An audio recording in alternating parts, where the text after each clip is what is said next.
आउनुहोस् हामी परमेश्वरको वचन अध्ययनमा अघि बढौँ र तपाईँले कलसीको पुस्तक पल्टाउन सक्नुहुन्छ। कलसी 1 अध्याय 24 पदबाट लेखिएको छ, अब तिमीहरूका निम्ति मेरा दुःखहरूमा आनन्द मनाउँछु, उहाँको शरीरका निम्ति जो मण्डली हो, ख्रिस्टका कष्टहरूमा जो कमी छ त्यसलाई म मेरो शरीरमा पुरा गर्दछु। तिमीहरूका निम्ति मलाई दिइएको परमेश्वरको प्रबन्ध अनुसार म मण्डलीको सेवक बनाइए। परमेश्वरको वचनलाई अर्थात् त्यस रहस्यलाई पुरा गर्नलाई जुन चाहिँ युग युगदेखि र पुस्ता पुस्तादेखि लुकाइ राखिएको थियो, तर अहिले उहाँका पवित्र जनहरू कहाँ प्रकट गरिएको छ। उनीहरू कहाँ परमेश्वरले अन्य जातिहरूको बीचमा यो रहस्यको महिमाको धन के हो सो प्रकट गर्न चाहनुभयो। महिमाको आशा ख्रिस्ट तिमीहरूभित्र नै रहस्य हो। हरेक मानिसलाई ख्रिस्ट येशूमा सिद्ध भएको अवस्थामा उपस्थित गराउनका निम्ति हरेक मानिसलाई चेतावनी दिँदै र हरेक मानिसलाई सम्पूर्ण बुद्धिसित शिक्षा दिँदै हामी उहाँलाई प्रचार गर्दछौँ। यसैका निम्ति म पनि उहाँको प्रभावकारी कार्यअनुसार जसले ममा सामर्थ्य साथ काम गर्छ सङ्घर्ष गर्दै परिश्रम गर्दछु। र हामी यस बिहान मण्डली परिवार बगाल भेला भएका छौँ सँगै। र हामी किन भेला भएका छौँ त? हाम्रो उद्देश्य के हो त? त्यो विषयलाई आज हामी विचार गरौँ, अध्ययन गरौँ। तपाईँ क्रिस्चियन बन्नुभयो, तपाईँ क्रिस्चियन जीवन जिउँदै हुनुहुन्छ, म जिउँदैछु, हामी जिउँदैछौँ। त क्रिस्चियन जीवनमा हाम्रो उद्देश्य के हो त? उद्देश्य के छ? हामी प्रभुको सेवा गर्छौँ, उद्देश्य के हो? हामी यसरी भेला हुन्छौँ, उद्देश्य के? हामी वचनबाट सुन्छौँ, उद्देश्य के हो? हामी प्रार्थना गर्छौँ, एकअर्कालाई सहायता गर्छौँ, घटीकमीहरूमा मद्दत गर्छौँ, तर सबैको अन्तत उद्देश्य के हो? र हामीले भर्खरै पनि धेरै प्रार्थना विषयहरू सुन्यौँ। कसै घटीकमीहरू छन्, कोही अस्वस्थ हुनुहुन्छ, अनि विभिन्न हाम्रो चिन्ता पीर फिक्री बोझहरू हुन सक्छन्। हाम्रो उद्देश्य त्यही हो त? हाम्रो शरीरको रोगबाट निको हुनु, हाम्रो चिन्ता पीर फिक्री सबैबाट मुक्त हुनु। उद्देश्य के हो? मण्डलीको उद्देश्य के हो? जब तपाईँ र म परमेश्वरको वचन अध्ययन गर्छौँ, कलसी 1 अध्याय यस खण्डमा, त्यसरी हामी हेर्नुहोस् अरू खण्डहरू पनि, हिब्रू 5 अध्याय, पहिलो कोरिन्थी 2 अध्याय, एफएसी 4 अध्याय, यी खण्डबाट हामी देख्छौँ कि त एउटा निश्चित उद्देश्य छ विश्वासीहरूको लागि। मण्डलीको एउटा निश्चित उद्देश्य छ। अन्त प्रश्न यो छ कि त्यो उद्देश्य हामीले बुझेका छौँ? नम्बर 1। नम्बर 2, त्यो उद्देश्यमा हामी अघि बढिरहेका छौँ? र अर्को हुनसक्छ त्यो उद्देश्यमा हामी कति अघि बढ्दैछौँ त? हामी कहाँसम्म आइपुग्यौँ त? उद्देश्य के हो? उद्देश्यमा अघि बढिरहेका छ कि छैनौँ? त बढिरहेछौँ भने कहाँसम्म आइपुग्यो? त उद्देश्य के हो? उद्देश्य के हो? हेर्नुहोस्, हामीले पढिसकेका छौँ, हेरेका छौँ। कलसी 1:28 हेर्नुहोस् त फेरि, हरेक मानिसलाई ख्रिस्ट येशूमा सिद्ध भएको अवस्थामा उपस्थित गराउनका निम्ति हरेक मानिसलाई चेतावनी दिँदै, हरेक मानिसलाई सम्पूर्ण बुद्धिसित शिक्षा दिँदै हामी उहाँलाई प्रचार गर्दछौँ। यसैका निम्ति म पनि उहाँको प्रभावकारी कार्यअनुसार जसले ममा सामर्थ्य साथ काम गर्छ सङ्घर्ष गर्दै परिश्रम गर्दछु। र यो पदलाई हामीले उल्टोबाट पनि हेर्न सक्छौँ। पहिला 29 पद हेरौँ, त्यसपछि 28 पद। 29 पदको अन्तमा पावलले भनेका छन्, म सङ्घर्ष गर्दै परिश्रम गर्छु। त यो सङ्घर्ष परिश्रम के को लागि थियो? उनले भन्छन् अझै अगाडि 29 पद अगाडि भागमा, उहाँको प्रभावकारी कार्यअनुसार जसले ममा सामर्थ्य साथ काम गर्छ। भनेपछि परमेश्वरको सामर्थ्यमा उनी सङ्घर्ष गर्दै परिश्रम गर्छन्। 28 पद अझै हेरौँ, उनले के गर्छन्? पछाडिबाट हेर्दै जाँदा उहाँलाई प्रचार गर्छन्, बुद्धिसित शिक्षा दिन्छन्, चेतावनी दिन्छन्। अब यो सबै किन त? अनि अब हामी हेर्छौँ 28 पदको सुरुमा लेखिएको छ, उद्देश्य यो हो कि हरेक मानिसलाई ख्रिस्ट येशूमा सिद्ध भएको अवस्थामा उपस्थित गराउनका निम्ति। त उद्देश्य त्यो देखिन्छ। हामी हरेक ख्रिस्ट जस्तै बनिँदै जानु, येशूमा सिद्ध। अनि सिद्धको अर्थ पुरा बढ्नु। त्यो पुरा बढेको रूपमा नापमा अघि बढ्नु, यसलाई हामी ख्रिस्टीय परिपक्वता पनि भन्न सक्छौँ। परिपक्व हुँदै जाने, ख्रिस्टमा वृद्धि हुँदै जाने, ख्रिस्ट जस्तै बनिँदै जाने। त प्रश्न छ कि मण्डलीको उद्देश्य ख्रिस्टीय परिपक्वता रहेछ, ख्रिस्ट जस्तै हुँदै जाने रहेछ। यसरी सभामा भेला हुने भएन, त्यो राम्रो कुरा हो। बाइबल पढ्ने त्यो हाम्रो उद्देश्य होइन, त्यो राम्रो कुरा हो। प्रार्थना गर्ने होला, सङ्गति अनि भेटघाट, हामीलाई भेटघाट गर्न रमाइलो लाग्छ, खुसी लाग्छ। विश्वासीहरू झन् भेट्दा हामी खुसी हुन्छ। घरेलु सङ्गतिहरू जान, बाइबल पढ्न, प्रार्थना गर्न, भेटिदिन, सबै कुराहरू हामी गर्छौँ। तर अन्त त्यो सबै के को लागि? तपाईँ किन बाइबल पढ्नुहुन्छ? तपाईँ किन प्रार्थना गर्नुहुन्छ? तपाईँ किन मण्डली भवनमा आफ्नो समय मिलाउँदै टाढा टाढाबाट यात्रा गर्दै आउनुहुन्छ? उद्देश्य के हो? त उद्देश्य प्रष्ट छ।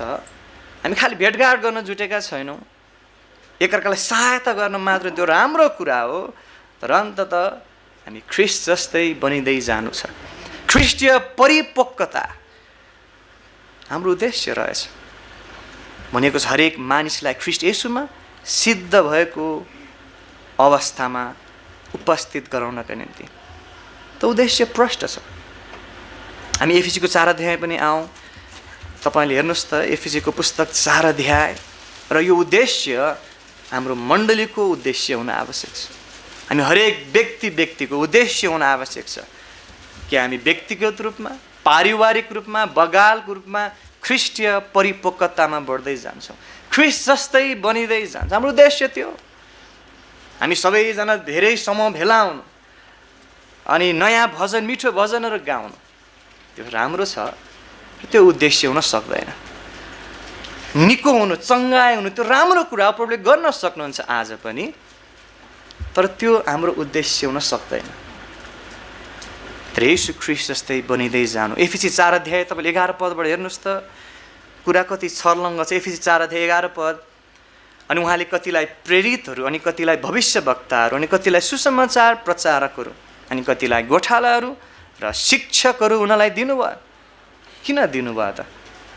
12 पद, सेवाको काम र ख्रिस्टको शरीरको उन्नतिका निम्ति पवित्र जनहरूलाई सिद्ध बनाउनलाई। त्यही शब्द फेरि टेलियस ग्रिकमा, अथवा पुरा बढेको मानिस, त्यो परिपक्वतामा आउने, ख्रिस्टको नापमा आउने, पवित्र जनलाई सिद्ध बनाउनलाई, जबसम्म हामी सबैजना विश्वासको र परमेश्वरको पुत्रको पहिचानको एकतामा आइपुग्दैनौँ। हेर्नुहोस् त, एउटा पुरा बढेको मानिस बन्दैनौँ, ख्रिस्टको परिपूर्णता रूपी कदको नापसम्म आइपुग्दैनौँ।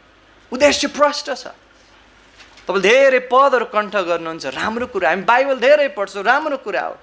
हामी प्रार्थना गर्छौँ, राम्रो कुरा हो। तर प्रश्न छ के तपाईँ दिन प्रतिदिन ख्रिस्ट जस्तै बनिँदै गइरहनु भएको छ? के म दिन प्रतिदिन ख्रिस्टीय परिपक्वतामा बढ्दै गइरहेको छु? यदि त्यो छैन भने, जति हामीले बाइबलको ज्ञान हासिल गरे तापनि, जति हामी मण्डलीमा विश्वासीहरूमा उपस्थित भए तापनि, त अन्ततः त्यो सबै बेकार हुने रहेछ। उद्देश्य यो ख्रिस्ट जस्तै बनिँदै जानु, परमेश्वरको पुत्रको रूपमा ढालिँदै जानु, बनिँदै जानु। पुरा बढेको मानिससँग यसलाई तुलना गरिएको छ। त्यसको ठ्याक्कै उल्टो, पुरा बढेको मानिसको उल्टो के हो? हेर्नुहोस् 14 पद, र अवश्य हामी बालक नरौँ, जो मानिसहरूका चलाकी र छलपूर्ण धूर्ततामा हरेक शिक्षा रूपी बतासद्वारा यताउता पारिदछन् अनि वर र पर उत्याइदछन्। यस्ता कुराहरूद्वारा धोका दिनलाई तिनीहरू ढुकेर बस्छन्। त यो उद्देश्यमा आज हामी प्रष्ट हुन आवश्यक छ। व्यक्तिगत रूपमा, बगालको रूपमा, बालकदेखि लिएर वृद्धसम्म हरेक उद्देश्य यही छ, ख्रिस्ट जस्तै बनिँदै जानु। अनि त्यसैको लागि प्रभुले हाम्रो हृदयमा कार्य गर्नुहुन्छ, जीवनमा कार्य गर्नुहुन्छ। जब तपाईँ रोमी 8:28-29 पद पढ्नुहुन्छ, तपाईँ त्यहाँ के देख्नुहुन्छ? हेर्नुहोस् त एकचोटि फेरि हामी हेरौँ र त्यो खण्डलाई हामीले सही सन्दर्भमा बुझ्नु आवश्यक छ। रोमी 8 अध्यायको 28-29 पद र 28 पद सायद तपाईँले कण्ठ पनि गर्नुभएको छ। हामीलाई साह्रै मनपर्ने खण्ड छ। तर 29 पद बिना 28 पद अधुरो हुँदछ। पुरा अर्थ त्यहाँ आउँदैन। 28-29 सँगै पढ्न आवश्यक छ। हेर्नुहोस् त 28 पद, रोमी 8:28। अनि हामी जान्दछौँ परमेश्वरलाई प्रेम गर्नेहरूका निम्ति सबै कुरा मिलेर भलाइ नै उत्पन्न गर्दछ, चाहे खराबी, घटी कमी, सम्पन्नता, सबै मिलेर भलाइ नै उत्पन्न गर्दछ उनीहरूका निम्ति जो उहाँकै मनसाय अनुसार बोलाइएका छन्। र निश्चित मनसाय छ त्यहाँ 29 पद। के हो त त्यो मनसाय? किनभने जसलाई उहाँले पहिले नै जान्नुभएको थियो उनीहरू चाहिँ हेर्नुहोस् है आफ्नै पुत्रको रूपमा ढालिउन् भनेर उहाँले उनीहरूलाई पहिले नै ठहराउनु पनि भयो, यसैले कि उहाँ चाहिँ अनेकौँ भाइहरूका बिचमा जेठा हुन्। आफ्नै पुत्रको रूपमा ढालिउन्, चाहे घटीकमी, चाहे कठिनाई, चाहे सङ्कष्ट, भरपुरी सबै बिचमा उहाँले हामीलाई ख्रिस्ट जस्तै बनाउँदै लान सक्नुहुन्छ, लानुहुन्छ। त्यो उद्देश्य, उहाँको त्यो योजना, मनसाय देखिन्छ। त पहिलो कुरा आज हामी हेर्दैछौँ ख्रिस्टीय परिपक्वताको उद्देश्य। हाम्रो उद्देश्य यही नै हो, यही नै हुनुपर्ने रहेछ कि ख्रिस्ट जस्तै बनिँदै जानु। जसरी समय बित्दै गयो, मण्डलीहरूले मनोरञ्जनलाई चाहिँ उद्देश्य बनाउन थाले, भेटघाटलाई उद्देश्य बनाउन थाले, कति मण्डलीले चङ्गाई, चिन्ह चमत्कारलाई उद्देश्य बनाउन थाले, कतिले फेरि अन्य भाषा बोल्ने कुरालाई जोड दिने।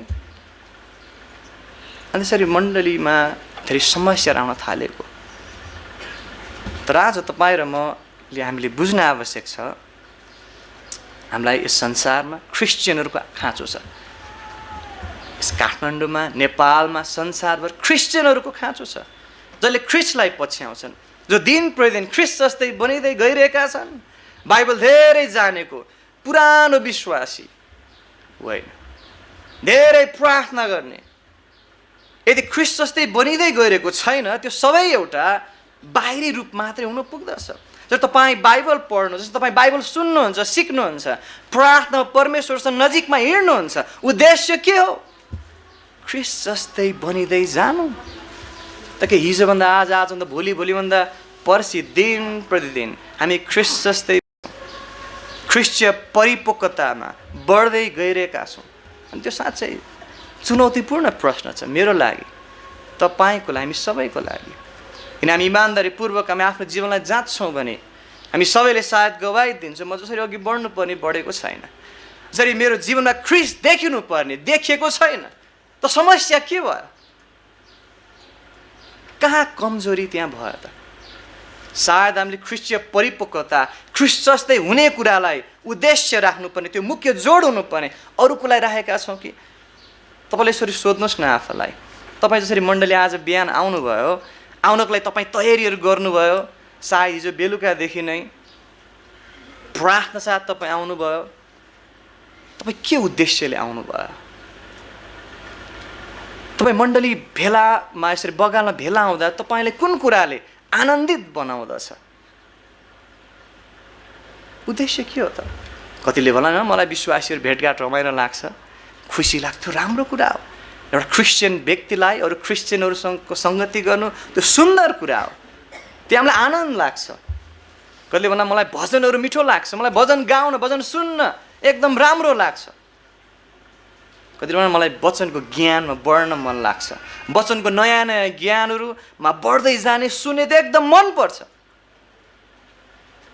तर त्यो हाम्रो उद्देश्य होइन रहेछ। अन्ततः सबैबाट यही कुरामा हामी आउँदछ, एउटा कुरा छ, त्यो ख्रिस्ट जस्तै बन्दै जानु। त्यो वचन, त्यो भजन, तपाईँले दिने कार्य, हरेक कुराबाट जसरी पावलले परिश्रम गर्थे, परमेश्वरको सहायतामा उनले भन्छन् यही उद्देश्यको लागि कि सबैलाई ख्रिस्ट येशूमा सिद्ध उपस्थित गराउनका निम्ति। त्यो उद्देश्य साथ हामी अघि बढ्नु पर्ने रहेछ। मण्डली बगालमा भेला हुन्छौँ, त्यो उद्देश्य साथ म आज ख्रिस्ट जस्तै अझै हुनु छ, ख्रिस्टीय परिपक्वतामा अझै बढ्ने अवसर म पाउँदैछु। जसरी म व्यक्तिगत बाइबल अध्ययन गर्छु, प्रार्थना गर्छु, म ख्रिस्ट जस्तै बन्दैछु।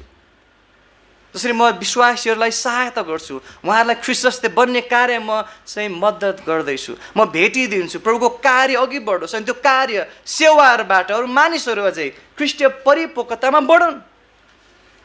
कसरी ख्रिस्टलाई चिनेको छैन उनीहरूले ख्रिस्टलाई चिनुन्, अनि दिन प्रतिदिन ख्रिस्टीय परिपक्वतामा बढ्दै जाउँ। हामी विश्वासीहरूको एउटै उद्देश्य रहेछ, हामी चाहे खान्छौँ, चाहे पिउँछौँ, हामी जे गर्छौँ, यात्राहरू गर्छौँ, मेरो ठाउँहरूमा जान्छौँ, ख्रिस्टीय परिपक्वता, ख्रिस्ट जस्तै बनिँदै जाने कुरा, त्यो एउटा उद्देश्य साथ हामी अघि बढ्छौँ।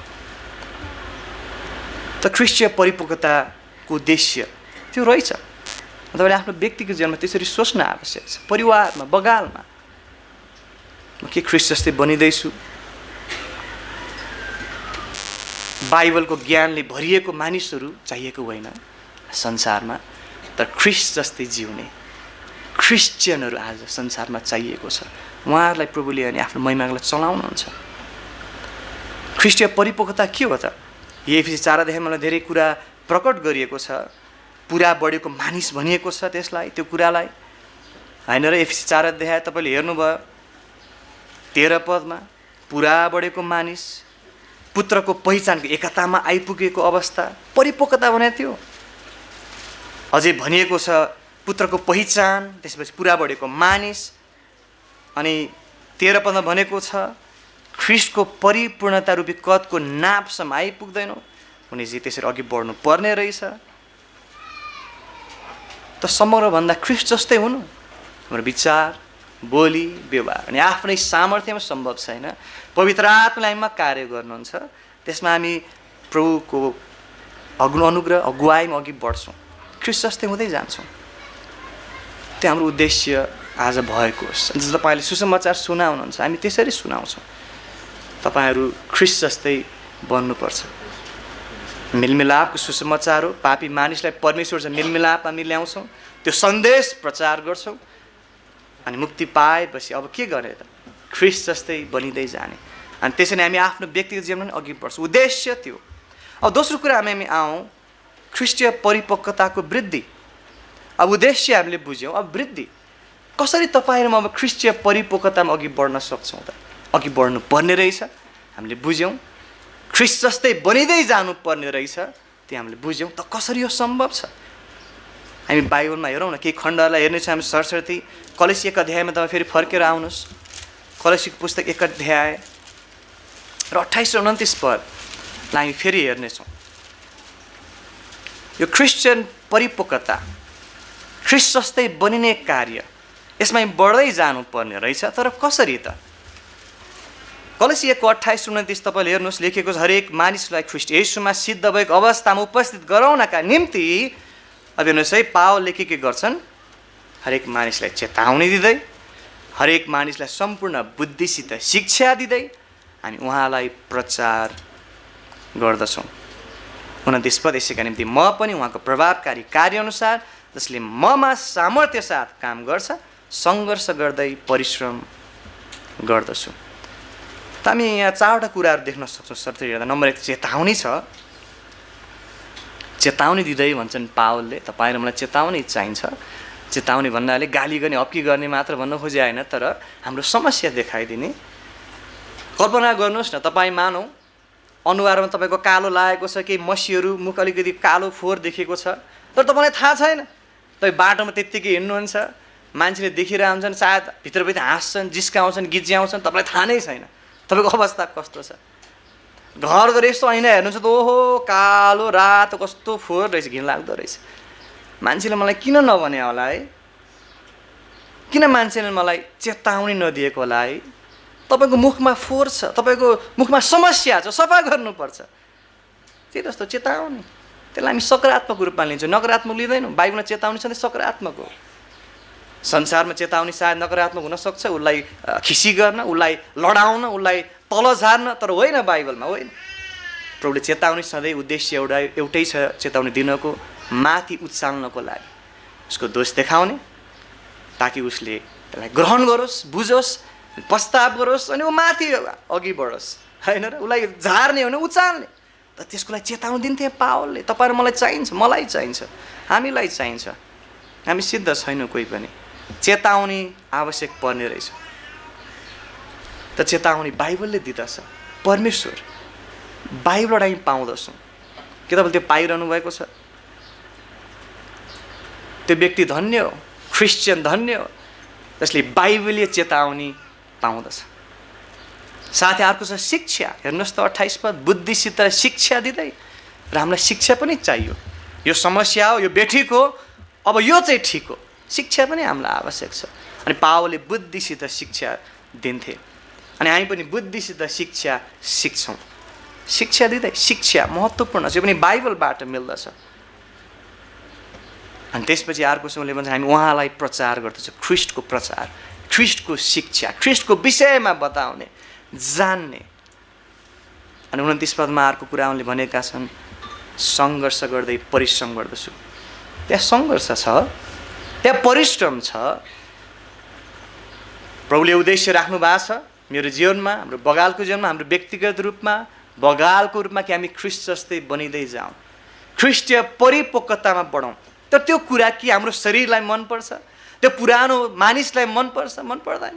उसले विरोध गर्छ, के संसारलाई मनपर्छ, के शैतानलाई मन पर्दैन, उसले त्यो उद्देश्यको लागि विरोध गर्छ। ऊ त्यसको सधैँ विरुद्धमा छ, तपाईँलाई साथ दिँदैन, विरोध गर्छ।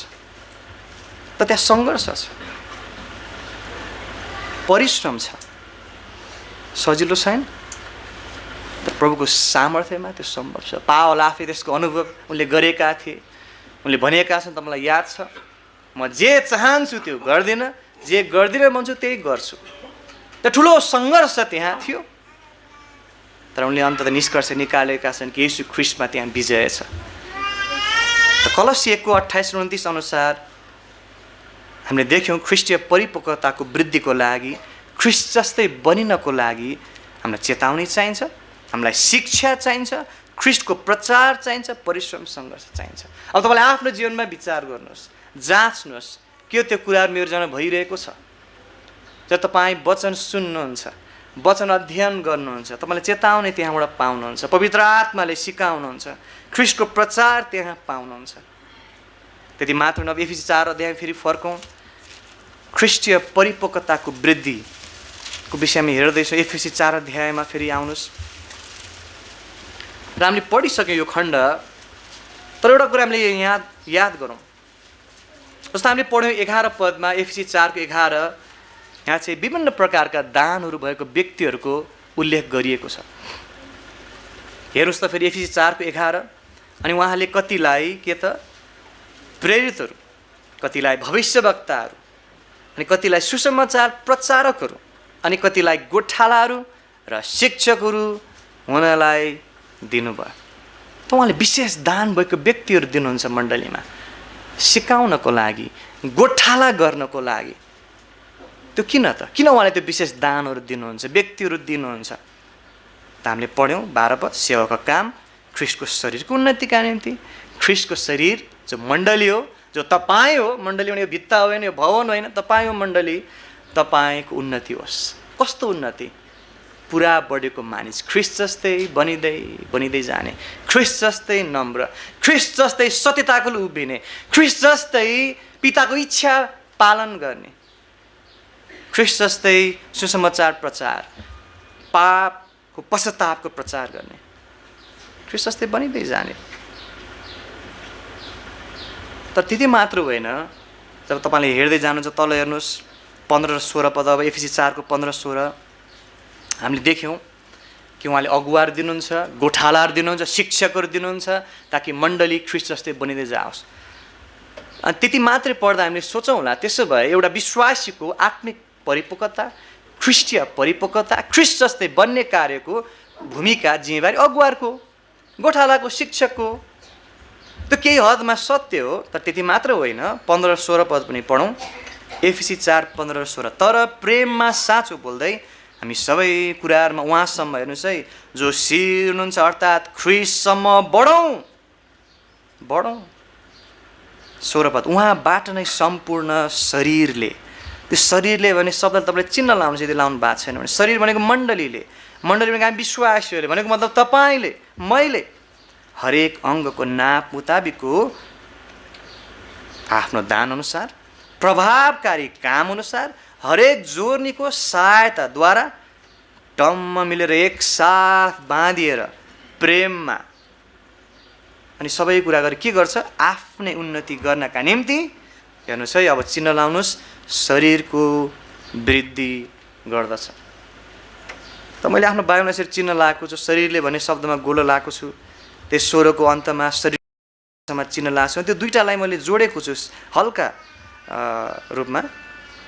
अनि त्यो दुईटालाई मात्रै पढ्दा हामी के देख्छौँ? पढ्नुहोस् त तपाईँले, यसो हेर्नुहोस् त, शरीरले शरीरको वृद्धि गर्दछ। हो, त्यहाँ प्रभुले गोठालाहरू दिनुभएको छ, शिक्षकहरू दिनुभएको छ, दान प्राप्त व्यक्तिहरू दिनुभएको छ, जसको उद्देश्य के हो त? बगाललाई ख्रिस्टको रूपमा बनाउँदै लाने, तर त्यति मात्र होइन, शरीरले पनि शरीरको वृद्धि गर्दछ। हामी विश्वासीहरूको पनि ठुलो भूमिका जिम्मेवारी छ। तपाईँको छेउमा भएको विश्वासी को क्रिस्चियन परिपक्वताको लागि तपाईँ पनि केही हदमा जिम्मेवारी हुनुहुन्छ। के थियो हामीले बुझेका छौँ? जसरी बुझेका छौँ त्यस अनुसार हामी अघि बढ्छौँ। त प्रभुले त्यही भन्नुभयो, शरीरले शरीरको वृद्धि गर्छ, मण्डलीले मण्डलीको वृद्धि गर्छ। मण्डलीले मण्डलीको ख्रिस्टीय परिपक्वताको लागि कार्य गर्दछ। त मण्डलीको तपाईँ हामी एकअर्काको ख्रिस्टीय परिपक्वताको लागि पनि सेवा गर्छौँ, परिश्रम गर्छौँ। त्यसरी दुईवटा कुरा हामीले देख्यौँ एफिसी 4 अध्याय अनुसार। नम्बर 1, अगुवाहरू शिक्षकहरूको भूमिका, दान प्राप्त व्यक्तिहरूको भूमिका छ, प्रष्ट छ त्यो कुरा। साथै दोस्रो कुरा विश्वासीहरूको भूमिका। प्रत्येक विश्वासीको त्यहाँ ठुलो भूमिका छ। कहिले नबिर्सौँ, हामी शरीरले शरीरको वृद्धि गर्दछ। त्यति मात्र अझै हामी हेर्दै जाउँ, हाम्रो उद्देश्य एउटै छ, ख्रिस्टीय परिपक्वता, ख्रिस्ट जस्तै बन्नु। त यो कसरी हुन्छ त? कलेसी 1 अनुसार केही कुरा हेऱ्यौँ, एफिसी 4 मा केही कुरा हेऱ्यौँ, अब हिब्रू 5 अध्याय पनि हामी आउँ। प्रभुको वचनमा हामी जान्छौँ सधैँ। प्रभुको वचनले के भन्दछ, कसरी अघि बढ्नु पर्ने हो। उद्देश्य ख्रिस्टीय परिपक्वता। त वृद्धि कसरी त? चेतावनी चाहिने रहेछ, शिक्षा, ख्रिस्टको प्रचार, परिश्रम, सङ्घर्ष, अनि शिक्षक अगुवाको भूमिका, विश्वासीहरूको भूमिका। अब हिब्रू 5 अध्याय 11 पदबाट पढौँ। हिब्रू 5:11 उहाँको विषयमा भन्नुपर्ने कुराहरू हामीसँग धेरै छन्, अनि अर्थ बताउनु कठिन छ, किनकि तिमीहरू सुन्नमा बोधा भएका छौ। किनकि समयअनुसार त तिमीहरू गुरु भइसक्नु पर्थ्यो, तर परमेश्वरका वचनहरूका सुरुका शिक्षाहरू पो फेरि तिमीहरूलाई सिकाउन तिमीहरूलाई खाँचो छ। अनि तिमीहरू यस्ता भएका जसलाई खनिरो खानेकुरा पनि तर दुधै चाहिन्छ। यसो सुन्दा अलिक कठोर वचन जस्तो लाग्ला, तर हिब्रूको लेखकको पक्का थाहा छैन। तर त्यो लेखकको उद्देश्य के देखिन्छ, चारैतिर तितर बितर भएर छरिएका, सतावट, विभिन्न कारणले छरिएका यहुदी विश्वासी उत्साह दिनु, सान्त्वना दिनु। त उत्साह सान्त्वना उनी दिँदैछन्, तर त्यो दिने क्रममा उनी चेतावनी पनि दिन्छन्। यति समय भइसक्यो र धेरैले अनुमान गर्छन् लगभग 30 वर्ष बितेको छ। यसो ख्रिस्ट आउनुभएको समय अनि उहाँले सिकाउनु भएको समयदेखि लिएर हिब्रूको पत्र लेखिदाको समय लगभग 30 वर्ष हुनसक्छ भने कतिले भन्छ। त सायद यो लेखकले जतिलाई लेखेका छन् पवित्र आत्माको प्रेरणामा, ती पढ्नेहरूमध्ये सायद कतिजना धेरै पुरानो, सायद 20 वर्ष 25 वर्ष ख्रिस्टका चेलाहरू भएका छन्। त्यसैले उनले भनेका छन्, समयअनुसार त तिमीहरू गुरु भइसक्नु पर्ने थियो, अरूलाई सिकाउन सक्ने हुनुपर्ने हो, तर आफै तिमीहरू अझै जानेका छैनौ। सुरुकै शिक्षाहरू फेरि तिमीलाई सिकाउन खाँचो छ। त यो सान्त्वना दिने पुस्तकमा यो चेतावनीको कुरा किन आयो त्यो हामीलाई लाग्ला। तर याद गरौँ, त्यो चेतावनी सान्त्वना उत्साहको लागि नै थियो। ती विश्वासीहरू जहाँ छरिएर गएका थिए, सुसमाचार लिएर गएका छन्, ख्रिस्टको साक्षीको लागि खडा भएका छन् केही न केही, तर उनीहरूको उद्देश्य ख्रिस्ट जस्तै बनिनु थियो।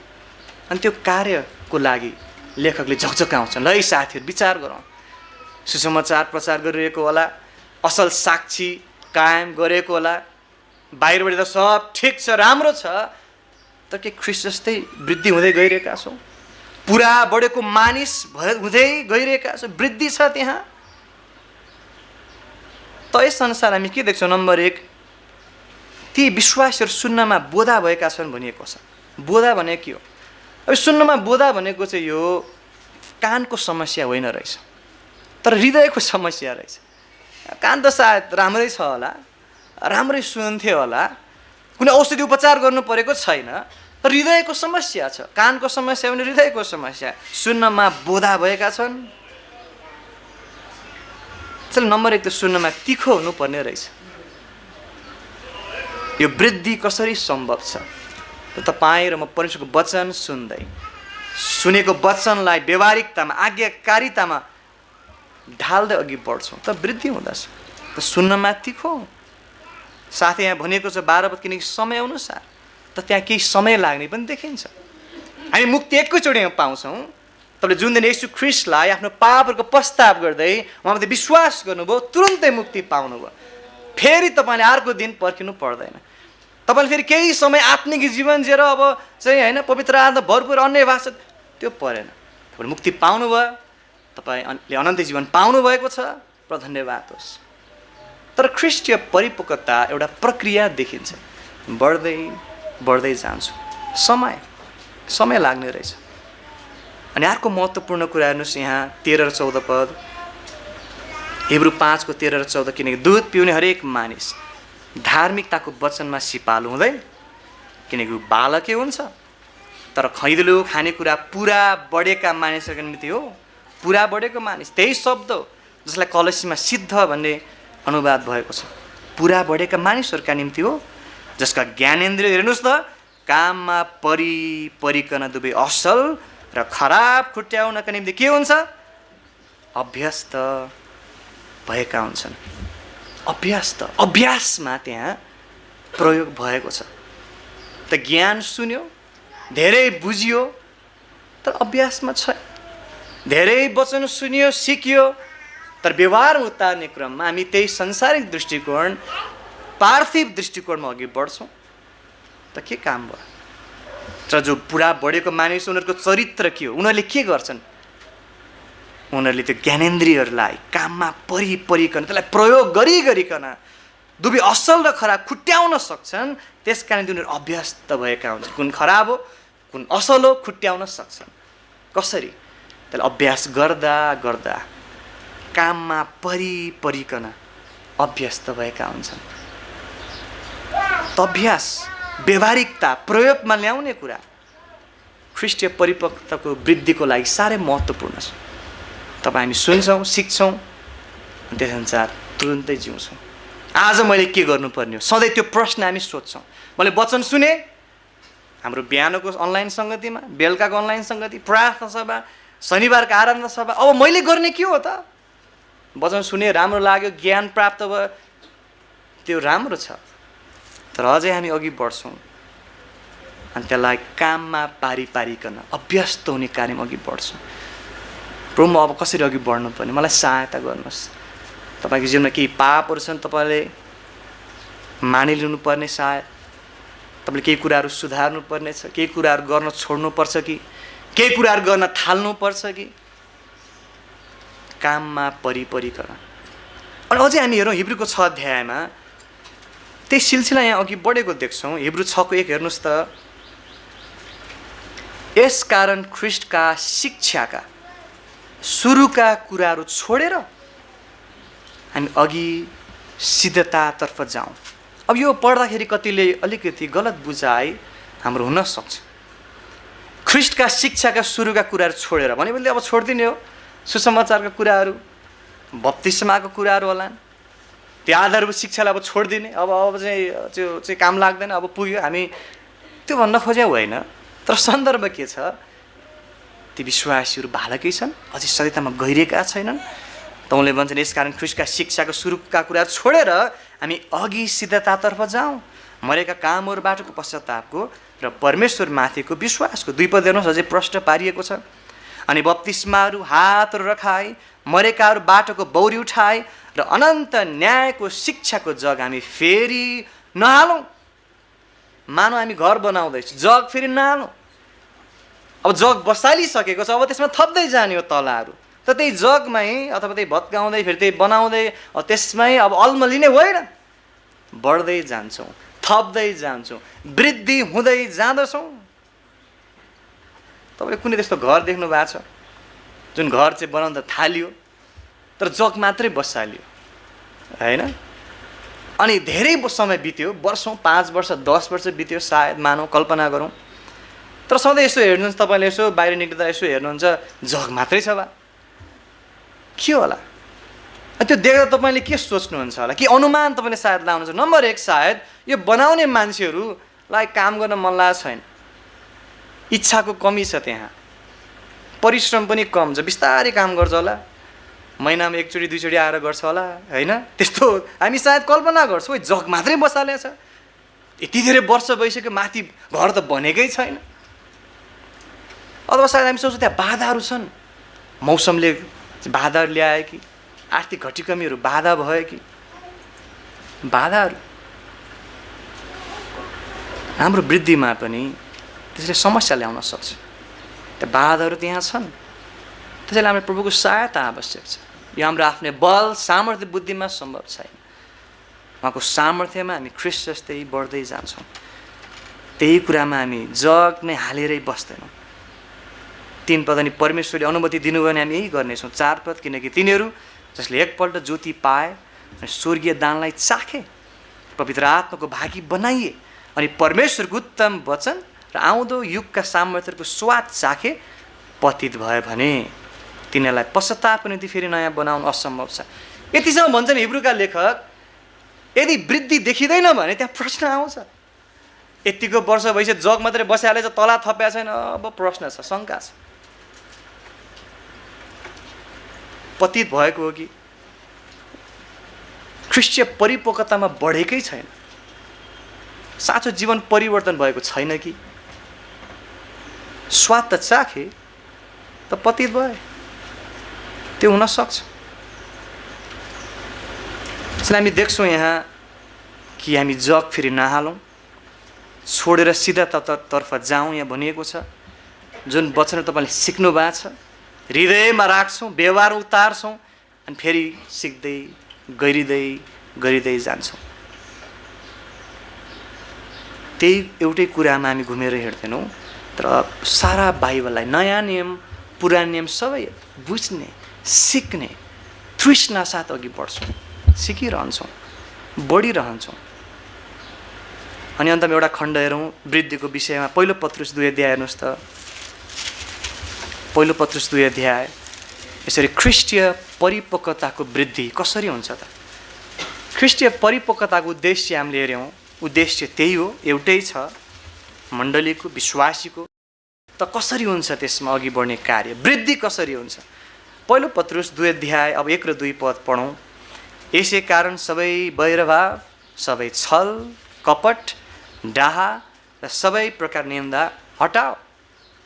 भने केही कुरा हटाउनु पर्ने रहेछ है, याद गर्नुहोस् है। 2 नम्बर 2 पद, र नयाँ जन्मेका बालकहरू चाहिँ वचनको विशुद्ध दुधको तिर्सना गर्नुपर्ने रहेछ। र यसद्वारा तिमीहरू बढ्दै जाओ। त हटाउनु पर्ने कुरा छ, लिनु पर्ने कुरा छ। वैरभाव, छल, कपट, डाहा, सब प्रकार निन्दा, पाप, भारलाई नहटाइकन ख्रिस्टीय परिपक्वतामा बढ्न असम्भव छ। अनि सायद हाम्रो आज समस्या त्यो छ, सबै पाप र भारले हामी जेलिएका छौँ, ख्रिस्टीय परिपक्वतामा जसरी वृद्धि हुनुपर्ने त छैनौँ। अनि हटाएर मात्रै पुगेन। फेरि हेर्नुहोस् 2 पद, र नयाँ जन्मेका बालकहरू चाहिँ वचनको विशुद्ध दुधको तिर्सना गर। त्यो तृष्णा तपाईँमा छ, वचन सुन्ने, वचन सिक्ने। र भर्खर जन्मेको बालकलाई, उसलाई बाँच्न मन छ, प्रभुले चाहिँ त्यो हालिदिनु भएको सबैलाई, हरेक प्राणीलाई जीवित रहन मन हुन्छ, बाँच्नको लागि खानेकुरा चाहिन्छ, रुन्छ, माग्छ, कराउँछ, तृष्णा। त्यस्तै तृष्णा गर। त्यो वचन हामी लिन्छौँ, यसद्वारा तिमीहरू बढ्दै जाओ। त्यसरी बढ्दै जान्छौँ। तर 3 पदलाई नछोडौँ। हेर्नुहोस् 3 पद, अनि यसरी लेखेको छ, पत्रुसले भन्छन् यदि साँच्चै, अब यो कुरा पनि ल्याउँछन् है, हेर्नुहोस् है, यदि साँच्चै, एउटा शर्त जस्तो देखियो, यदि साँच्चै प्रभु कृपामय हुनुहुन्छ भने तिमीहरूले के छौ भने चाखेका छौ भने। के तपाईँले चाख्नु भएको छ? साँच्चै प्रभु कृपामय हुनुहुन्छ, प्रभु भलो हुनुहुन्छ, परमेश्वर कस्तो हुनुहुन्छ, प्रभुको महानता, उहाँको भलोपन, अनुग्रह, कृपा, के तपाईँले चाख्नु भएको छ? त्यो चाखेको छैन भने तृष्णा हुनु गाह्रै होला। यदि साँच्चै प्रभु कृपामय हुनुहुन्छ भने तिमीले चाखेका छौ भने, यो कुरा हामी बुझ्न हामीलाई सजिलो छ। जुन कुरा तपाईँ खाइरहनुहुन्छ, जुन कुरा तपाईँलाई स्वाद परेको छ, त्यही कुरा तपाईँलाई धेरै खान मन लाग्छ। त्यो उदाहरण तपाईँले याद गर्न सक्नुहुन्छ। सायद हामी नेपाली दाल भात खान्छौँ, दाल भातको स्वाद परेको छ, दाल भातै मिठो लाग्छ। अरू देशमा चाहिँ सी फुडहरू, समुद्रमा पाइने विभिन्न अनौठो चाहिँ माछाहरू, जीवहरू खालान्, हामीलाई त्यो स्वाद परेको छैन, हामीलाई मिठो लाग्दैन। जे कुराको स्वाद चाख्छौँ अनि जति खान्छौँ त्यही प्रति हाम्रो तृष्णा बढ्दै जाँदो रहेछ। त्यो हो, तपाईँ विदेशमा जानुहुन्छ, विदेशी खानेकुरा खान थाल्नुहुन्छ, त्यही स्वाद पर्न सक्छ। त स्वाद चाखेका छौ भनेको के तपाईँले स्वाद चाख्नुभयो? सायद त्यो पो हो कि हाम्रो परिपक्वतामा वृद्धि नहुनुको कारण। हटाऊ भनेको छ, हटाउनु पर्ने कुराहरू हटाएका छैनौँ कि? तिर्सना गर ल्याऊ भनेको छ, त्यो गरेका छैनौँ कि? चाखेका छैनौँ कि?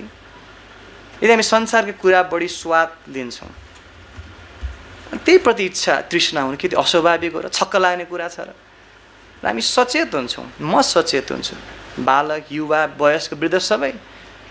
मोबाइल, सोसियल मिडिया, इन्टरनेट शैतानको पुलपिट भएको छ।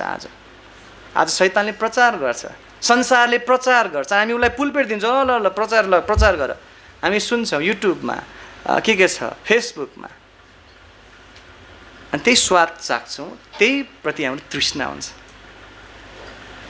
त परमेश्वरको वचन अध्ययन, प्रार्थना, वचन सुन्ने कार्यमा कतिको तृष्णा छ? के तपाईँलाई हरेक दिन बाइबल अध्ययन गर्नुहुन्छ? हरेक दिन प्रार्थना गर्नु? यो त सामान्य एउटा भर्खर मुक्ति पाएको व्यक्तिले गर्ने सामान्य आधारभूत कुरा हो। ख्रिस्टसँग हिँड्ने, वचन पढ्ने, प्रार्थना गर्ने, अनि त्यही आधारभूत कुरामा हामी चुक्छौँ भने कसरी हामी व्यक्तिगत रूपमा, माण्डलिक रूपमा परिपक्वतामा अघि बढ्छौँ? त भनिएको छ स्वाद चाहेका छौ भने त हटाउनु पर्ने रहेछ। वचनको तृष्णा गर्दै वचन लिने, अनि प्रभुको वचनको स्वाद अन्ततः जब तपाईँ परमेश्वरको वचनको स्वाद लिनुहुन्छ, तपाईँ परमेश्वरको स्वाद लिँदै हुनुहुन्छ। प्रभुलाई चाखेर हेर भनेको छ। कसरी चाखेर हेर्ने? के उहाँ साँच्चै खानेकुरा हो? होइन, परमेश्वरको वचन जुन जीवनको रोटी हो, जहाँ हामी जीवन पाउँछौँ। तपाईँले हो भन्नु होला मैले जीवन पाएको छु, मैले मुक्ति पाएँ फलानु वर्ष फलानु महिना। होइन, हरेक दिन तपाईँ जिउनुपर्छ नि। हरेक दिन तपाईँ र मलाई जीवनको रोटीको खाँचो छ।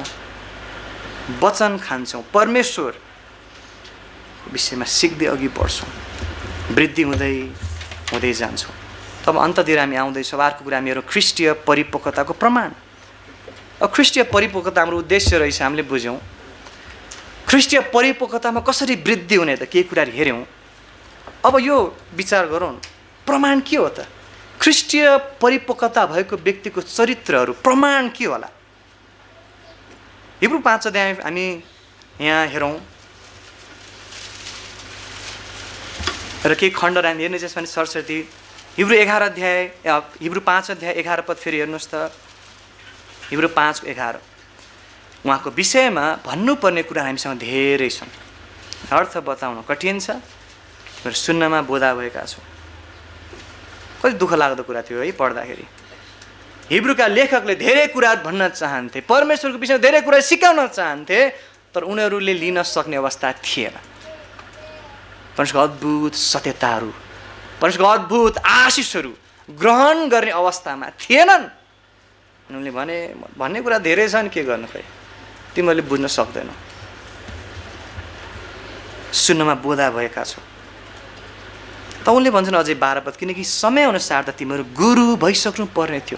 त पहिलो प्रमाण चरित्र हामी यो देख्छौँ, ख्रिस्टीय परिपक्वतामा अघि बढेको व्यक्ति भनौँ। परिपक्व भएको व्यक्ति हामी बन्न सक्दैन, हामी कोही सिद्ध छैनौँ। त परिपक्वतामा अघि बढिरहेको व्यक्तिको एउटा चरित्र के देख्छौँ त? उसले अरूलाई सिकाउन सक्छ। उसले जे कुरा सिकेको छ सत्यतामा अरूलाई पनि डोर्याउन सक्छ। उसले बुझेको छ, उसले सिकेको छ, व्यवहारमा उतारेको छ, अनि अरू नयाँ विश्वासीलाई होला, नयाँ व्यक्तिहरूलाई होला उसले डोर्याउन सक्छ, उसले सिकाउन सक्छ। हिब्रू लेखकले भन्छन् समयअनुसार तिमीहरू गुरु भइसक्नु पर्ने थियो। अन्तत हरेक विश्वासीले सिकाउन सक्ने हुनुपर्दछ। हरेकमा शिक्षाको दान छ भन्ने छैन, तर हरेकलाई गवाही भन्ने, साक्षी भन्ने आज्ञा जिम्मेवारी छ। ख्रिस्टको विषय हामीले सिकाउन आवश्यक छ, उहाँको विषयमा सत्यताहरू सिकाउन आवश्यक छ। तपाईँलाई कसैले प्रश्न गर्ला तपाईँहरू किन पवित्र आत्मा मान्नुहुन्न, के जवाफ दिने? तपाईँहरू किन अन्य भाषा बोल्नुहुन्न, के जवाफ दिने? तपाईँहरू किन नाच्नुहुन्न, गाउनुहुन्न, तपाईँहरूको शिक्षा के हो? त प्रभुको सहायतामा यो कुरा हामी बुझ्छौँ, निश्चित हुन्छौँ यो विषयहरूमा। तपाईँले खोज तलास गर्नु आवश्यक छ।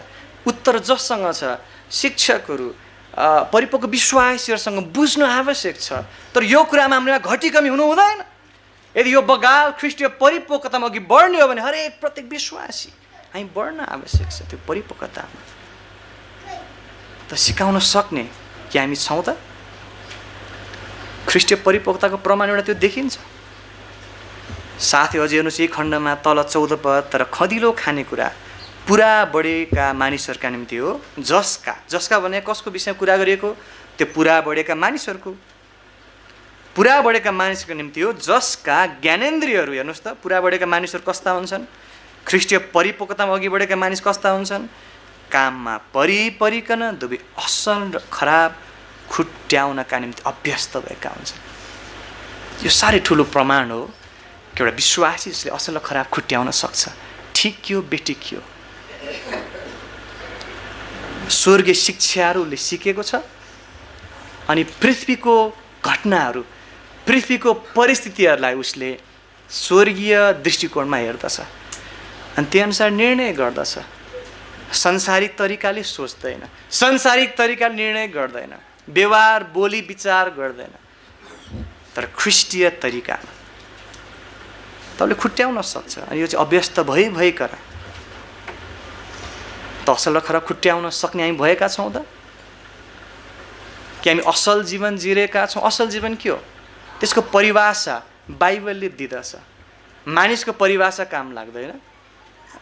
मानिसको परिभाषा बुझाइमा त नचोर्नु, अलिअलि ढाँट्नु, कसैलाई नमार्नु, राम्रो बोल्नु, ऊ असल मानिस, असल जीवन।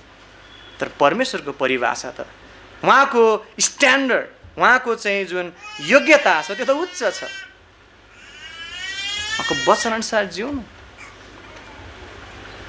असल के हो? प्रभुले जे कुरालाई असल बनाउँछ त्यो गर्नु। प्रभुले जे असल बनाउँछ त्यही असल हो। उहाँले भन्नुहुन्छ कि वचन प्रचार गर्नु, ख्रिस्टको साक्षी बन्नु असल हो, त्यो गर। त हामी गरौँ, त्यो असल हो। असल के हो, खराब के हो, खुट्याउन सक्ने। धेरै वर्ष भएका छौँ विश्वासी, वचन धेरै सुनेका छौँ, तर अझै पनि कति निर्णयहरू हामी संसारिक निर्णय गरिरहेका छौँ। हाम्रो विचार, हाम्रो बोली व्यवहार, त त्यहाँ प्रश्न आउँछ, ख्रिस्टीय परिपक्वतामा बढेका हामी छैनौँ कि? बाइबल ज्ञान सत्यतालाई व्यवहारमा उतार्न सक्ने होइन र? जस्तो तपाईँले खेलकुदको कुरा गर्दाखेरि, जुनसुकै खेलकुद किन नहोस्, फुटबलको कुरा गरौँ, जुनसुकै खेलकुद, त्यहाँ कोच हुन्छ, कोचले सिकाउँछ प्लेयरहरूलाई, खेलाडीहरू, ल अब हामी यस्तो गर्ने, यसरी खेल्ने, एउटा कोठामा बसेर, ल तिमी यस्तो गर्ने, तिमी यता कुद्ने, तिमी यसरी अघि बढ्ने, यता गर्ने।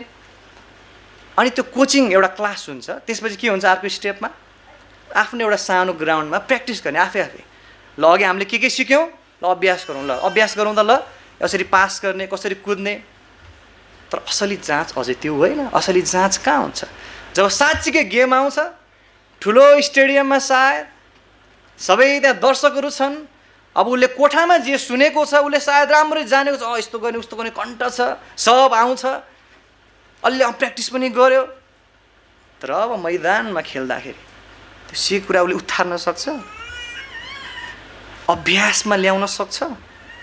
त्यही कुरा असल र खराब खुट्याउनको निम्ति अभ्यस्त भएका हुन्छ, काममा परिकन। त दुईवटा कुरा हामीले देख्यौँ, ख्रिस्टीय परिपक्वताको प्रमाण सिकाउन सक्ने, असल र खराब खुट्याउन सक्ने। त्यति मात्र न, हामी एफिसी 4 अध्यायमा फेरि आउँ। एफिसीमा आउनुहोस् त, एफिसीको पुस्तक 4 अध्याय।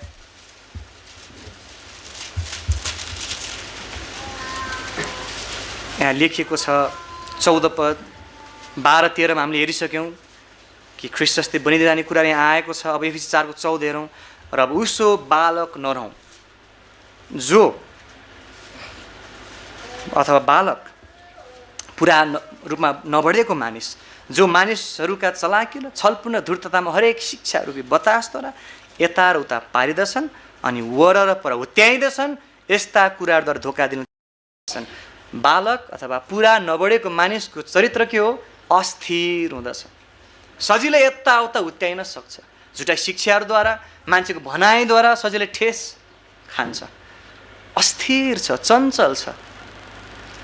त ख्रिस्टीय परिपक्वताको प्रमाण एउटा के हो त? हामी त्यो भन्न सक्छौँ स्थिरता। हामी सजिलै हल्लिँदैन, जस्तो एउटा बालक हल्लिन्छ। हामी पुरा बढेको मानिसको रूपमा अघि बढ्दैछौँ, सत्यता जानेका छौँ, हामी स्थिर खडा हुन्छौँ, सजिलै हल्लाइँदैनौँ। कठिनाइ घटिकमी सङ्कटले सजिलै हल्लाउँदैन। मानिसको कुरा ऊ त यस्तो रहेछ, त्यो विश्वासी यस्तो, फलाने यस्तो यस्तो, सजिलै हल्लाइँदैनौँ, ठेस खाँदैनौँ। स्थिरता। झुटा शिक्षाहरू हो यस्तो उस्तो, हल्लाइँदैनौँ। स्थिरता, धीरज। कि त्यो हामी त्यसरी अघि बढिरहेका छौँ। अनि पहिलो कोरिन्थीमा आउँ। अब हामी पहिलो कोरिन्थीमा तपाईँ आउनुहोस्। स्थिरता पनि एउटा प्रमाण हो, चरित्र हो। अनि हाम्रो जीवनमा त्यो छ कि छैन हामी जाँच्छौँ। याद गर्नुहोस्, बाइबल ऐना हो, हाम्रो आत्मिक अवस्था यसले प्रकट गर्दछ, होइन र? अनि पहिलो कोरिन्थी 3 अध्याय हेर्नुहोस् तपाईँले, यहाँ भनेको छ पहिलो कोरिन्थी 3 को 1 पद। अनि हे भाइहरू भनेको मतलब विश्वासीहरूलाई लेखिएको भनिएको, आत्मिक मानिसहरूसँग बोले झै मैले तिमीहरूसँग बोल्न सकिनँ, तर शारीरिक अर्थात् ख्रिस्टमा दुधे बालकहरूसँग झैँ गरी बोले। मैले तिमीलाई दुध खुवाएँ, खदिलो खानेकुरा होइन, किनकि यस समयसम्म तिमीले यसलाई खान सकेनौ, न त अहिले नै सक्दछ। र कोरिन्थीमा भएको विश्वासीहरूको अवस्था त्यही थियो।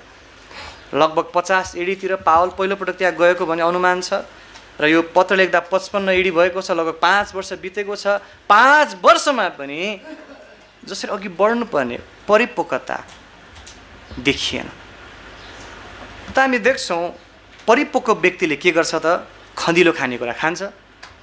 जो परिपक्व छैन, पुरा बढेको छैन, दुध नै खानुपर्ने हुन्छ। तर त्यो पनि एउटा महत्त्वपूर्ण प्रमाण, चरित्र हामी देख्छौँ। एउटा ख्रिस्टीय परिपक्वता प्रमाण यो पनि हो कि हामी खदिलो खानेकुरा खाँदछौँ। दुधको कुरा, त्यो सुरुवाती कुरा मात्र, अझै गहिर्दै ज्ञानमा परिपक्वतामा बढ्दै हामी अघि बढ्छौँ। अनि अर्को छ हेर्नुहोस् यही खण्डमा कि आत्मिक रूपमा परिपक्व, ख्रिस्टीय परिपक्वमा बढ्दै गरेको व्यक्तिलाई आत्मिक मानिससँग तुलना गरिन्छ। आत्मिक मानिस भनिएको छ। जब तपाईँ पहिलो कोरिन्थी 2 अध्याय 3 अध्यायमा हेर्नुहुन्छ, त्यहाँ 3टा प्रकारको मानिसहरू देख्नुहुन्छ। पहिलो त 2 अध्यायको 14 पदमा हेर्नुहोस् त, यहाँ भनिएको छ पहिलो कोरिन्थी 2 को 14मा, तर शारीरिक मानिसले परमेश्वरको आत्माका कुराहरू ग्रहण गर्दैन। शारीरिकलाई इङ्ग्लिसमा नेचुरल भनेको छ, अथवा प्राकृतिक मानिस, अथवा यस्तो खालको व्यक्ति उसले कहिल्यै मुक्ति पाएकै छैन। कति मानिसहरू त्यो क्याटेगोरी, त्यो ती मध्येमा पर्न सक्छन्। प्राकृतिक मानिस, प्रभुलाई कहिले चिनेकै छैन, साँचो मुक्ति पाएकै छैन। नम्बर 2 खालको व्यक्ति हेर्नुहोस् तपाईँले, यही 14मा देख्नुहुन्छ, अथवा 15 पदमा, तर आत्मिक मानिसले सबै कुरा जाँच्दछ, तर पनि ऊ आफै चाहिँ कोही मानिसबाट जाँचिँदैन। त आत्मिक मानिस पनि त्यहाँ छ, जसले मुक्ति पाएको छ, जीवन परिवर्तन भएको छ, अनि आत्माको अगुवाईमा जिउँछ। अनि अर्को तेस्रो खालको व्यक्ति हामीले पढ्यौँ 1 पदमा, पहिलो कोरिन्थी 3 को 1। अनि हे भाइहरू, त्यो साह्रै महत्त्वपूर्ण छ। हेर्नुहोस् है, विश्वासीहरूलाई भनेको हे भाइहरू, विश्वासीहरू हो, आत्मिक मानिसहरूसँग बोले चाहिँ मैले तिमीहरूसँग बोल्न सकिनँ, तर शारीरिकहरू झैँ। ल हेर्नुहोस्, विश्वासीहरू शारीरिक हुन सक्छन्। विश्वासीहरूलाई सम्बोधन गरेर हे भाइहरू भनेको छ, अनि तिमीहरू त शारीरिकहरूसँग जस्तै बोल्नु पर्यो, त्यस्तै व्यवहार गर्दैछौ। मुक्ति त पाएको हो, तर शरीरको चाहिँ अगुवाईमा जिउँछौ। क्रिस्चियन तर शरीर अनुसार जिउने। सायद लुत एउटा उदाहरण हुन सक्छ। धर्मीजन तर शरीर अनुसार, आँखाद्वारा जिउने, शारीरिकहरूसँग भनिएको छ। त तपाईँ आज कुन समूहमा पर्नुहुन्छ? हामी कुन समूहमा पर्छौँ? प्राकृतिक मानिस हुनुहुन्छ भने, अझै मुक्ति पाउनु भएको छैन भने, तपाईँले मुक्ति पाउन आवश्यक छ। मुक्तिको दिन आज नै हो। यदि हामी आत्मिक मानिस छौँ, आत्मिक मानिस भने कस्तो तपाईँले यहाँ देख्नुहुन्छ भनिएको छ अगाडि 11 पद, किनकि मानिसभित्र भएको उसको आत्माले बाहेक अरू कुन मान्छेले मानिसका कुराहरू जान्दछ र? त्यही प्रकारले परमप्रभुका कुराहरू पनि परमेश्वरको आत्माले बाहेक अरू कुनै मानिसले जान्दैन। 12 पद, अब हामीले संसारको आत्मालाई होइन तर परमेश्वरबाटका आत्मालाई पाएका छौँ। परमेश्वरबाट हामीले सित्तैमा दिएको कुराहरू जान्न सकौँ भनेर। यसरी आत्मिक व्यक्ति जसले पवित्र आत्माबाट सिक्छ, उसले सबै कुराहरू जाँच्छ, तर शारीरिक भनेको चाहिँ मुक्ति त पाएको छ तर शरीर अनुसार जिउँछ, यसरी बढ्नुपर्ने बढेको छैन। गलाती 6 अध्यायमा आउनु सब हामी गलातीको पुस्तक 6 अध्याय यसरी ख्रिस्टीय परिपक्वता हामी हेर्दैछौँ। गलाती 6 अध्याय र पावलले यसरी यहाँ भनेका छन्, तर यो पनि हामी याद गर्छौँ। गलाती 6:1 हे भाइहरू, कुनै मानिस कुनै अपराधमा पक्राउ पर्यो भने तिमी आत्मिकहरूले त्यस्तोलाई नम्रताको आत्माले उठाऊ र कहीँ तिमी आफै पनि परीक्षामा पर्छौ कि भनेर आफूलाई विचार। अब यो पद, यो खण्डले चाहिँ हामीलाई सन्तुलनको विषयमा बताउँछ। हो, हामीले परिपक्वतालाई जोड दिन्छौँ, आत्मिक रूपमा अघि बढ्नुपर्छ जोड दिन्छौँ, सत्यलाई जोड दिन्छौँ, तर प्रेम नम्रता पनि आवश्यक छ, सन्तुलन छ। तिमी आत्मिकहरूले त्यस्तोलाई नम्रताको आत्माले उठाओ। यो विश्वासी यो क्रिस्चियन शारीरिक भयो, काम छैन, उसले मुक्ति पाएको छैन, हामी त्यो गर्दैनौँ। तर भनिएको छ आफूलाई पनि विचार गर भने एक पद भनेको मतलब हो म पनि त्यस्तै हुन सक्छु, म पनि कमजोर छु, म सिद्ध छैन। नम्रताको आत्माले भाइ दाई अङ्कल आन्टी भाइ बहिनी यसरी अघि बढ्नुपर्छ है। तपाईँ यस्तरी अघि बढ्नुहोस् हामी भन्दैनौँ। म पनि कमजोर हो, तपाईँ जस्तै म पनि कमजोर व्यक्ति हो, सुख दुःख भोगी मान्छे हो। तर तपाईँले यसमा अलिक चुक्नु भयो जस्तो छ बाइबल अनुसार। नम्रताको आत्मामा, न्याय आत्मामा, उसलाई खसाल्ने आत्मामा होइन, उचाल्ने। नम्रता उठाओ भने उचालो उचाल। त त्यसरी हामी अघि बढ्नुपर्ने रहेछ। जसरी हामी परिपक्वता कुरा गर्छौँ त्यो पनि याद गरौँ, सन्तुलन त्यहाँ आवश्यक छ। हरेक परिपक्वतामा बढ्ने हो, तर कोही धेरै कोही थोरै हुन सक्ने रहेछ। त जो आत्मिकहरूले भनेको छ, जो अलिक अघि बढेको छ, त नम्रतामा उठाउँछौँ, भाग भन्दैनौँ, उठाउँछौँ। त्यो सन्तुलन पनि हामी याद गर्छौँ यो विषय कुरा गर्दा। त अन्ततः ख्रिस्टीय परिपक्वताको आशिषलाई विचार गर्नुहोस्। त आशिष के हो? म सरस्वती भन्छु मात्रै समयलाई बचाउँदै। पहिलो पनि 2:14 लेखिएको छ, पावलले भने तिमीले कति कुराहरू मैले भन्न चाहे तर भन्न सकिनँ। हिब्रू 5 अध्यायमा त्यही कुरा चाहिँ 11 पदमा धेरै कुराहरू छन् तर मैले भन्न सकिनँ। त आत्मिक परिपक्वता, ख्रिस्टीय परिपक्वताको आशिष यो हो कि हामी परमेश्वर सम्पूर्ण सत्यता बुझ्न सक्छौँ, लिन सक्छौँ। कति सुन्दर कुरा। परमेश्वरले तपाईँ र मैले हामीले जानेको उहाँ जे चाहनुहुन्छ, हामीले के कुरा थाहा पाएको उहाँले चाहनुहुन्छ, त्यो सबै कुरा बाइबलमा प्रकट गर्नुभएको छ। के तपाईँले त्यो लिन भएको छ? तर हामी त्यो लिन सक्ने अवस्था नहुन सक्दो रहेछ। कोरिन्थका विश्वासीहरूलाई पावलले भने त्यही कुरा, हिब्रू लेखकले त्यही भने तिमीलाई म भन्न सक्दैन, तिमीले लिन सक्दैनौ अहिले। तर आत्मिक परिपक्वता एउटा आशिष हो कि हामी लिन सक्छौँ, परमेश्वरको अद्भुत सत्यताहरू जान्न सक्छौँ। साथै अर्को आशिष के छ?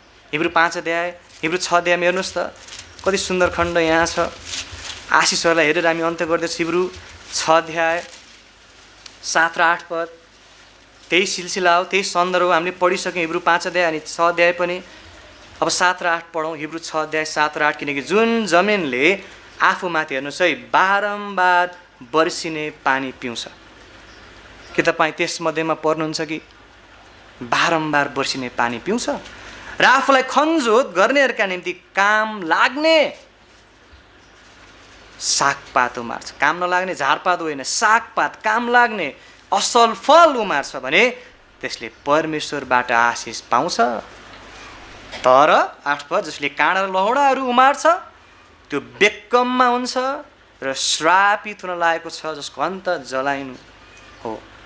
त ख्रिस्टीय परिपक्वता आशिष हामी देख्छौँ फल फलाउनु, बारम्बार पानी पाएको जस्तै, बारम्बार वचन पाइएको छ, सुनेको छ, सिकेको छ, अनि हामी बढ्दै गइरहेका छौँ, अनि काम लाग्दो फल फलाउँदै अघि बढ्छौँ। उसले प्रभुबाट आशिष पाउँछ भनेको छ, हामी फलवान हुन्छौँ। अनि अन्त ठुलो आशिष यो कि हामी ख्रिस्ट जस्तै हुँदै हुँदै जान्छौँ। गलाती 4 हेर्नुहोस् तपाईँले, अब गलाती 4 को 19 र 20।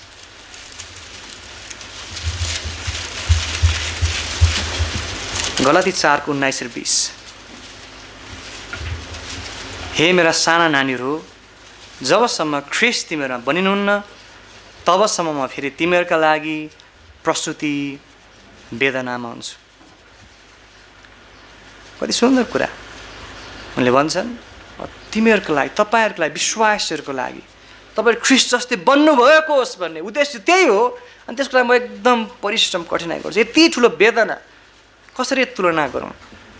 प्रस्तुति वेदनाको उदाहरण उनले ल्याउँछन् र भन्छन् 20 पद, म अहिले नै तिमीहरूका साथमा हुने र आफ्नो स्वर बदलिकन इच्छा गर्दछु। अब हेर्नुहोस् है, किनकि तिमीहरूको विषय मलाई के छ? शङ्का छ। साँच्चै गलातीको पुस्तक कडा पुस्तक हो। एक शब्द पनि त्यहाँ सान्त्वनाको शब्द छैन। यहाँ त विश्वासीले उनी झकझकाउँदैछन्। उनले भन्छन् सिधै मलाई शङ्का छ, तपाईँहरूप्रति मलाई शङ्का छ। म अहिले नै आउन चाहन्छु, अहिले नै आउन पाए हुन्थ्यो। किनभने तपाईँहरूको माझ धेरै समस्या रहेछ। म अहिले आउन पाए हुन्थ्यो, मलाई शङ्का छ। के आज मेरो विषयमा शङ्का छ? तपाईँको विषयमा शङ्का छ? त हामी आफूलाई जाँचौँ भन्न खोजेको। हामी कसरी अघि बढ्दैछौँ? ख्रिस्टीय परिपक्वता हाम्रो उद्देश्य हो। त प्रकाश 19 अध्याय भनेको छ, थुमाको विवाह भोजको विषय भनेको छ, हालेलुया, अनि प्रशंसा चढाउ भनेको छ। अनि धेरै कुरा आउँदा त्यहाँ एउटा कुरा भनेको छ कि दुलैले आफूलाई तयार पारेकी छिन् भनेको छ। त हामीलाई चोखो कन्या सिद्ध रूपमा हामी उपस्थित गराउने प्रभुको उद्देश्य छ। त्यही हामी यसरी अघि बढ्दैछौँ।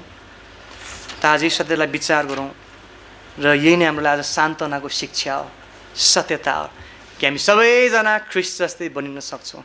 हाम्रो उद्देश्य ख्रिस्ट जस्तै बनिनु। युवाहरूले उद्देश्य राखेका होलान्, मान्छेहरू राख्छन्, म डक्टर भन्छु, म इन्जिनियर भन्छु, म चाहिँ यस्तो भन्छु उस्तो भन्छु। त्यस्तो निम्न उद्देश्य बोकेर हामी हिँड्दैनौँ। हामीलाई धेरै महान उद्देश्य प्रभुले राखिदिनु भएको छ। ख्रिस्ट जस्तै हुनु, आफ्नो पुत्रको रूपमा ढाल्नु। म यो जागिर खान्छु, म यस्तो पेसा लिन्छु, ठिक छ, आफ्नो ठाउँमा जागिर खान सक्छौँ, पेसा लिन सक्छौँ, तर डक्टर बन्नु जीवनको उद्देश्य हुन सक्दैन। कुनै व्यवसाय, राम्रो व्यापार गर्नु जीवनको उद्देश्य हुन सक्दैन। त्यो निम्न उद्देश्यहरू लिएर हामी जिउँदैनौँ, जसरी संसार जिउँदछ। तर ख्रिस्ट जस्तै बन्नु, ख्रिस्ट जस्तै बन्नु, परिपक्वतामा अघि बढ्दै जानु। हाम्रो आज उद्देश्य यही हो।